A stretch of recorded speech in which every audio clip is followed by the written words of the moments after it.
Και 5 βολές μέχρι στιγμής. Έχει 14 πόντους. Ο ΠΑΟΚ θα κρατήσει την μπάλα. Και με αυτό το σουτ 3 πόντων του Ράιλι που είναι εύστοχο. Μπάζερ μπίτερ.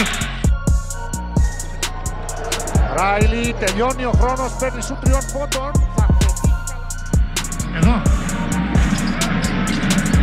Την ώρα που η μπάλα ταξιδεύει. Ο Παπαδάκης πιέζει τον Ράιλι. Τον πέρασε. Φράνκι από κοντά. Καλάθηκε.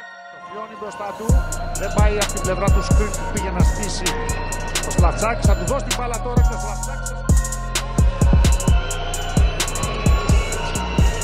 Ράιλι δοκιμάζει σου 3 πόντων. Είναι εύστοχο. Άρης Λυκογιάννης με τον Χριστίδη. Να δούμε αν θα βγει. Όχι, το παίρνει πάνω του ο Ράιλι.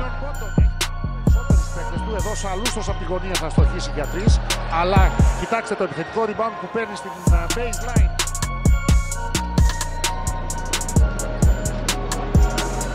Ράιλι δεν έδωσε πάσα, έκανε σουτ και δικαιώνεται, είναι σουτ.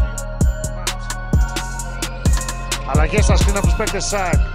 Μαργαρίτης, mismatch με το Φρέιζερ, γυρίζει με το ένα χέρι, καλά. Πολλές αλλαγές ώστε να μην μένει μόνος point guard της ΑΕΚ, να έχει την πίεση. Ράιλι.